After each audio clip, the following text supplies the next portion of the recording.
The college's spring break, extended spring break, will soon be over, which means classes will be picking back up again. However, I'm sure you've already seen the announcements that Heartland's classes will be fully online for the rest of the semester.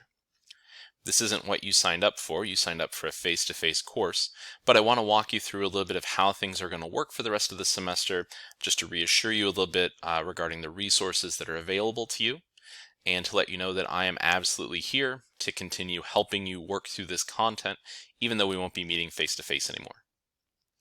One thing to keep an eye on will be every time that you log into our course, this landing page is the announcements page. If those announcements aren't immediately visible, you can click this drop down and see those recent announcements, or click on all announcements to review any past announcements. It's just a good idea to check there since things are changing, new information is getting sent out. I'll also make a point of getting information sent to your email so that you're receiving communications multiple ways, but when you log in, this is a good thing to check. If we go to the Syllabi and Documents tab, another document that we want to keep an eye on is this PACE for Spring 2020.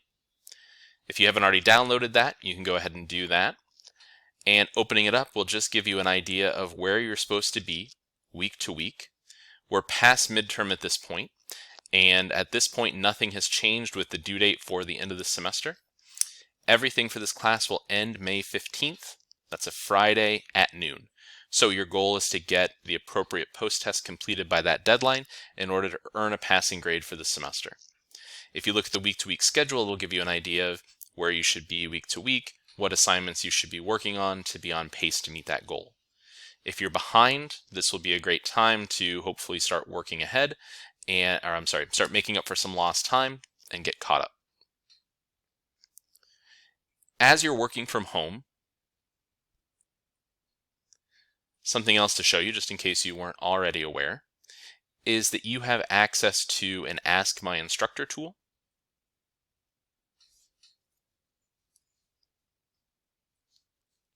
So if I open up just a question from a random assignment here, under the question help box, you have help me solve this and view an example, which I believe most of you are familiar with using, and I would encourage you to make use of those. You also have this Ask My Instructor button or tool. This will contact me directly, and then you can put in this message a word or two, or more than a word or two, a few sentences about what you're stuck on, what you're attempting to try to get the answer for this problem, or what I can do to help you out. And this tool is great because it will send me a link directly to the question you're working on, so I'll be able to see the problem you're working on, and all you need to communicate to me is why you're stuck, what you've tried, and then I can point you in the right direction.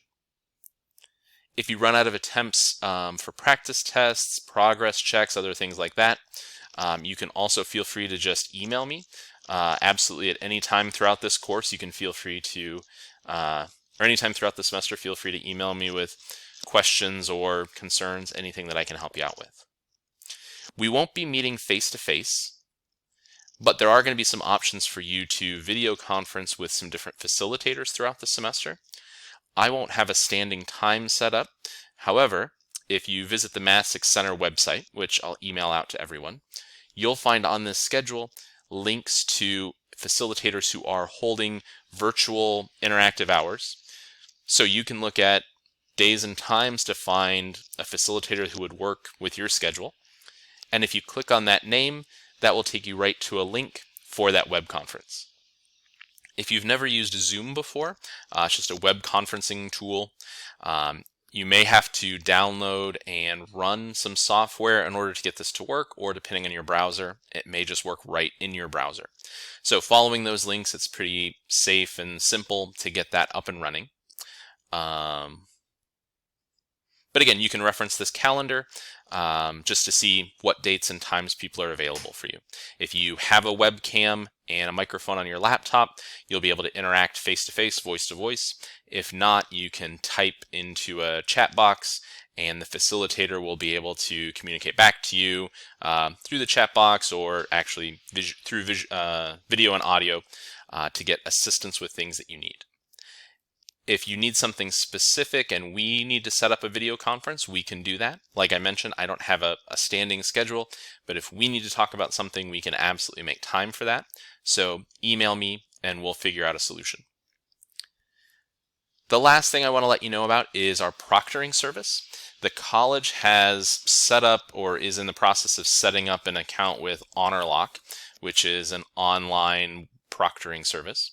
I don't have any more specific details beyond that at the moment, but I hope we will soon. But this is going to give us a solution for everyone to be able to test at home, still in a proctored environment.